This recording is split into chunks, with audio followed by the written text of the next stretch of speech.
I'm back. All right, we're going to join Cutter I'd be like, Martin I don't know what to do live with my back out at hands. that scene So in the y'all Grove just say Park when, so neighborhood. we'll This is an do update this from once the and be Atlanta done Fire with it. Department. You know, on it's that our favorite rescue. part of the day. Okay, go ahead. What happened out here? All right, at approximately 4:50 this morning, 911 call was placed for a tree down on a house. There was a tremendous thunderstorm activity in this area at the time. We had units from Atlanta Fire arrive on scene inside of 7 minutes. Upon arrival, we were able to confirm that there was one person still trapped inside the house.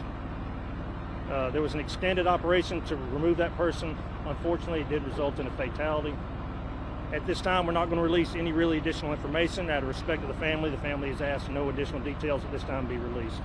So it was a male, a man? It was a victim. Okay.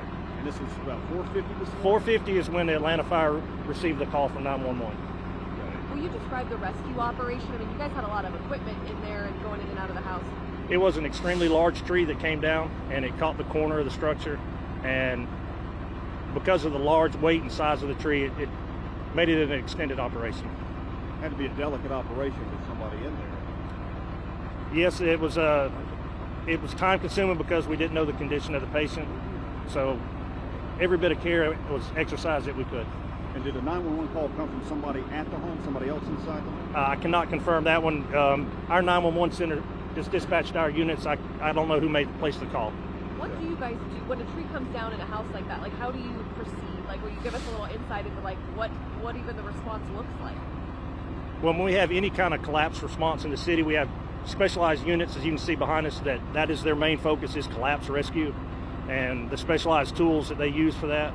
And so it all depends on the type of structure and how it was collapsed, dictates how we respond to it.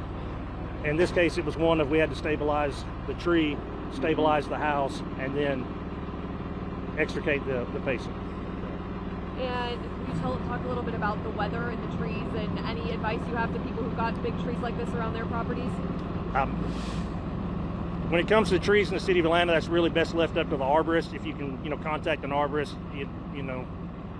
the city of Atlanta's, we have had a lot of trees in the past fall down because we take care of our trees in this city. So it's one of those where just do your due diligence as a homeowner and contact like a certified arborist who can give you a health of the tree update if you have any concerns.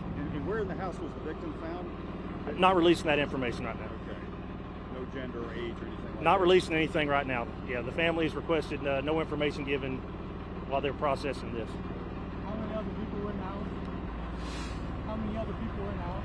Unknown number of people at the house at this time. But were there other people? There were other people inside the structure, yes. Okay. At the time the tree fell on the house. Any idea on like the wind speeds or the thunder and like what weather conditions here? Do not know they have those conditions. We know there was an intense thunderstorm in this area at the time, but that's the only. It was outside my window forecast is all I could give you for an exact. Okay. Person still in the house? Yeah? Not releasing any additional information.